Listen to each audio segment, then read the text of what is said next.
Basic angles के बाद जो अब एक इम्पॉर्टेंट टर्म हमारी आती हैं और भी, जिनमें से एक हमारा आता है complementary angle. Complementary angle, complementary angle क्या होता है? कॉम्प्लीमेंट्री एंगल हमारा जो है, हम इस तरह बोलेंगे कि सपोज करो ये एक रे ये है और एक रे ये है, ये दोनों रे मिलके एक 90 डिग्री का एंगल यहाँ पे जो है फॉर्म कर रही है, 90 डिग्री, ठीक है। इसके बीच में मैंने एक तीसरी रे, चाहे वो यहाँ पर हो, चाहे यहाँ पर हो, यहाँ पर हो, यहाँ पर हो, यहाँ पर, किसी भी जगह पे एक तीसरी रे मैंने बना दी इसके बीच में। सपोज करो यहाँ बना दी मैंने,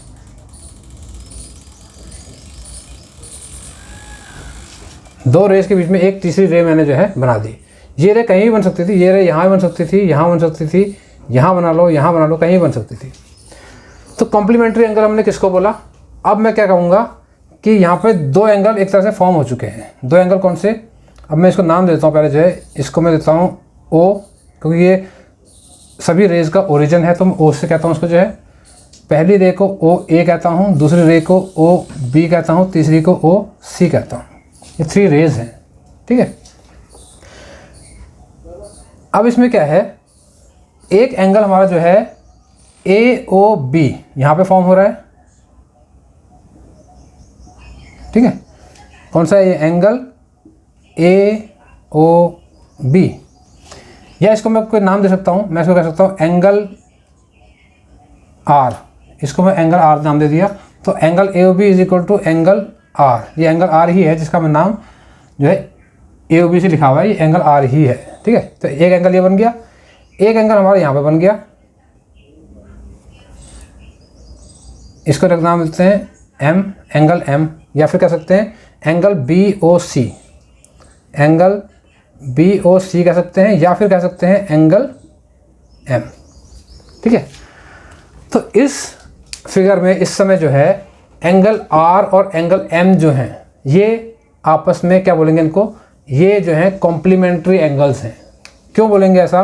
क्योंकि कॉम्प्लीमेंट्री एंगल हम उन एंगल्स को बोलते हैं जिन एंगल्स का जो सम होता है वो 90 डिग्री होता है, उनको हम बोलते हैं कॉम्प्लीमेंट्री एंगल्स। दो एंगल्स जिनका सम 90 डिग्री होता है उसको हम बोलते हैं कॉम्प्लीमेंट्री एंगल्स, ठीक है। सेकंड हमारे एंगल आते हैं सप्लीमेंट्री एंगल।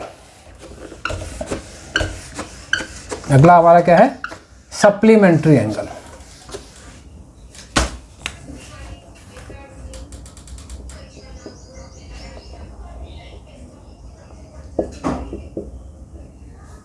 सप्लीमेंट्री एंगल किसको बोलते हैं? अब जो है सप्लीमेंट्री एंगल हमारे कौन से हैं कि दो एंगल्स जिनका सम जो है 180 डिग्री हो। सपोज करो एक स्ट्रेट लाइन है, एक रे ये, एक रे ये है, दो रे हैं, यहाँ पे एक तीसरी रे मैंने थोड़ा सा ड्राइंग थोड़ी बड़ी बना देते हैं, समझने में आसानी होगी आपको।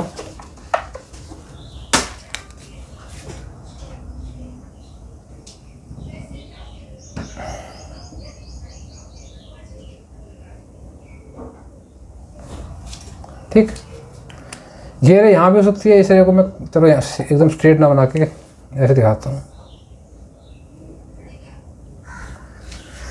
एक स्ट्रेट लाइन हमारी बन गई, स्ट्रेट लाइन बन गई, मतलब ये जो टोटल एंगल यहाँ से यहाँ तक का हो गया, ये हमारा कितना हो गया? 180 डिग्री का एंगल हो गया, 180 डिग्री, ठीक है। ओ ए बी एल, ठीक। अब इसमें देखो क्या है, इसमें एक और एक दो एंगल इसमें भी फॉर्म हो रहे हैं। एक एंगल जो कि बी ओ एल है, ये वाला angle, angle B O L. एक एंगल हमारा ये बन रहा है A O L, angle A O L, A O L, दो एंगल फॉर्म हो रहे हैं। इन दोनों एंगल्स का सम यदि मैं देखूं तो angle B O L plus angle A O L कितना है? ये एक स्ट्रेट लाइन है ए बी जो है, तो क्या होगा इसका और इसका सम कितना होगा, ये टोटल 180 के बराबर होगा, 180 डिग्री। तो जब भी किन्हीं दो एंगल्स का सम 180 डिग्री होता है तो हम कहते हैं कि वो एंगल जो हैं सप्लीमेंट्री एंगल हैं। ठीक है, तो सप्लीमेंट्री एंगल्स वो एंगल्स होते हैं जिनका सम 180 डिग्री होता है। ठीक है, बच्चों को कॉम्प्लीमेंट्री और सप्लीमेंट्री याद रखने में थोड़ा सा कई बार दिक्कत आती है कि कॉम्प्लीमेंट्री 90 का है कि सप्लीमेंट्री 90 का है। तो इसके लिए एक सिंपल टेक्निक बताता हूँ जो कि आप यूज़ कर सकते हैं। जैसे अल्फ़ाबेट्स हमारे ए बी सी करके चलते हैं ना, तो अल्फ़ाबेटिक ऑर्डर में कॉम्प्लीमेंट्री में सी से स्टार्ट होगा, तो कॉम्प्लीमेंट्री पहले आएगा, सी पहले आएगा। तो पहले जो आ रहा है वो 90 डिग्री वाला हो गया। एस अल्फ़ाबेटिक ऑर्डर में बाद में आता है, ये 180 डिग्री वाला हो गया। तो याद रखने का एक तरीका है जिससे कि आप कॉम्प्लीमेंट्री और सप्लीमेंट्री में कंफ्यूज ना हो पाएँ कि कॉम्प्लीमेंट्री कौन सा है, पहले आ रहा है 90 वाला, सप्लीमेंट्री कौन सा है, बाद में आ रहा है 180 वाला। ठीक है, तो दो एंगल्स का सम अगर 90 डिग्री होता है तो कॉम्प्लीमेंट्री एंगल्स, दो एंगल्स का सम यदि 180 डिग्री होता है तो उसको बोलेंगे supplementary angles.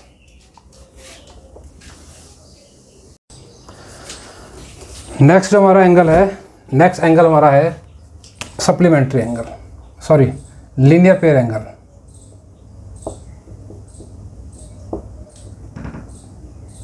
Linear pair angle, linear pair angle कैसे आता है? लीनियर मीन्स एक लाइन, लीनियर हम लाइन के लिए लीनियर वर्ड यूज करते हैं। ठीक है, तो ये हमारा जो है एक लाइन है, इस लाइन के ऊपर मैंने किसी एक पॉइंट पर एक रे बना दी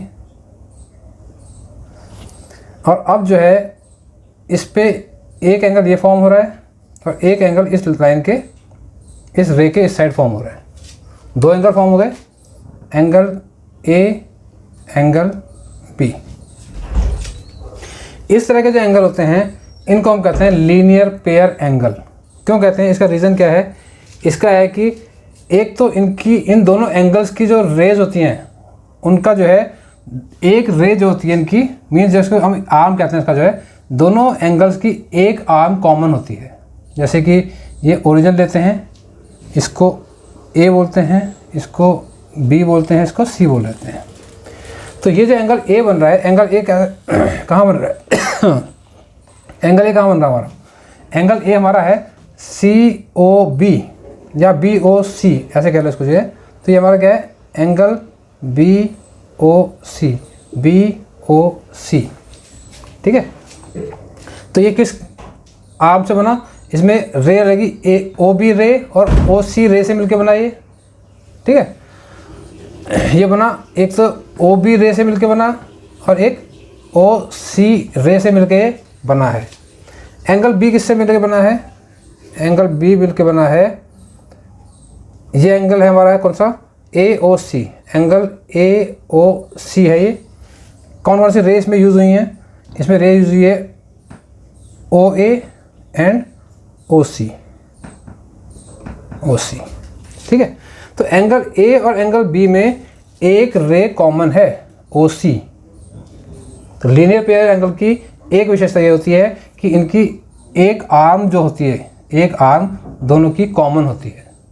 दूसरा, इनकी जो बची हुई दोनों आर्म होती हैं, एक आर्म तो कॉमन हो गई और दो आर्म कौन सी बची? इसकी एक आर्म बची ओ बी वाली, इसकी एक आर्म बची ओ ए वाली।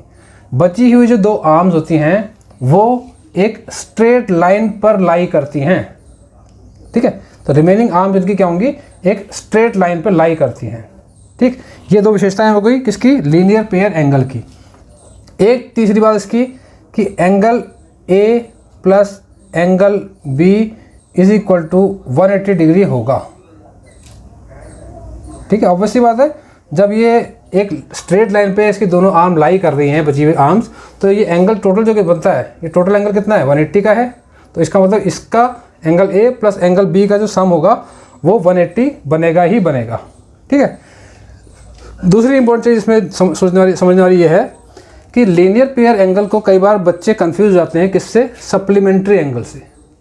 सप्लीमेंट्री एंगल में भी आपने ये चीज़ देखी थी, angle A plus angle B is equal to 180। ये सप्लीमेंट्री एंगल की विशेषता है। तो लीनियर पेयर और सप्लीमेंट्री के बारे में मैं आपको एक चीज़ बताता हूँ। क्या चीज़ है वो कि जो सभी लीनियर पेयर एंगल्स होते हैं वो सप्लीमेंट्री एंगल भी होते हैं। All linear pair angles are supplementary angles, वो सप्लीमेंट्री एंगल भी होते हैं, लेकिन सभी supplementary angle linear pair angles नहीं होते। ठीक है, उसका रीज़न क्या है वो आपको मैं बताता हूँ, जो है ड्राइंग में समझाता हूँ एक बार। एक पैरेलल लाइन में ड्रॉ कर रहा हूँ, ये पेन चल नहीं रहा सही से। एक पैरेलल लाइन मैंने ये ड्रॉ करी, एक पैरेलल लाइन मैंने ये ड्रॉ करी, दोनों लाइन एक दूसरे के पैरेलल हैं। मैंने इसको एक लाइन से कट कर दिया। ठीक है, इस केस में क्या होगा, जो ये एंगल होगा और जो ये एंगल होगा, इन दोनों एंगल्स का सम जो होगा वो 180 डिग्री होगा ही होगा। एंगल M और एंगल L, इन दोनों का सम जो है 180 होगा। तो कोई भी दो एंगल जिनका सम 180 होता है उसको हम सप्लीमेंट्री एंगल कहते हैं। तो ये सप्लीमेंट्री एंगल तो इस समय हैं, क्योंकि angle L plus angle M is equal to 180 है, तो ये सप्लीमेंट्री हैं।